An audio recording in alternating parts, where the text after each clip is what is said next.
Hello everyone, তোমাদের সকলকে জানাই আরও একটি নতুন মিনি ব্লগে অনেক অনেক ওয়েলকাম।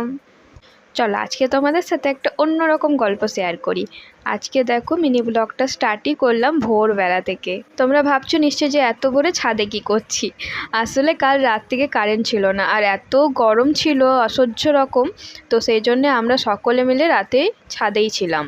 শেষ পর্যন্ত আমি আর বাবাই ছিলাম, মা আর ভাই চলে গেছিলো। তো সারা রাত আমরা ছাদেই ছিলাম, সারা রাত জেগে ভোরের দিক করে ঘুমিয়েছি, ওই 1-2 ঘন্টার মতো ঘুমিয়েছি, তারপরেই আলো ফুটে গেছে।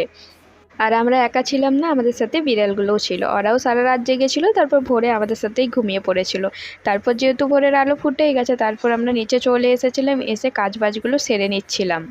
কারণ কারেন্ট নেই, তার উপর যত বেলা বাড়ছে গরম তত বাড়ছে, রোদের তাপও বাড়ছে, তাই ভাবলাম তাড়াতাড়ি করে রান্নাবান্নাগুলো সেরে নিই। তার আগে ওই ইডলি বড়া ব্রেকফাস্ট করে নিয়েছিলাম, বাবা নিয়ে এসেছিলো, তারপর রান্নার দিকে লেগে পড়েছিলাম। আজকে আমি রান্না করে নিচ্ছিলাম, তাড়াতাড়ি করে রান্না করে নেবো, তারপর হচ্ছে আবার পড়ানো রয়েছে।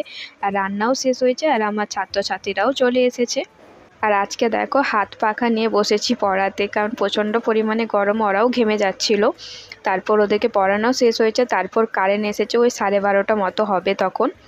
আর আমার মুখটা দেখেছো, এখানে সারা রাত ঘুম নেই, তার উপরে এত গরম, তো মুখের অবস্থা খারাপ হয়ে গেছে। তারপর কারেন্ট আসার পর স্নান করে নিলাম, আর আমি অপেক্ষাই করছিলাম কারেন্টের জন্য, কখন কারেন্ট আসবে তারপরেই স্নান করব। তো কারেন্ট চলে আসার পর স্নান করে নিয়েছি, তারপর তাড়াতাড়ি আজকে রান্না হয়ে গেছিলো যেহেতু, তাড়াতাড়ি খেয়ে নিয়েছি, কারণ খেয়ে দিয়ে দেবো ঘুম, সারা রাতের ঘুমটা তো নিতে হবে। তো চলো আজকের মতো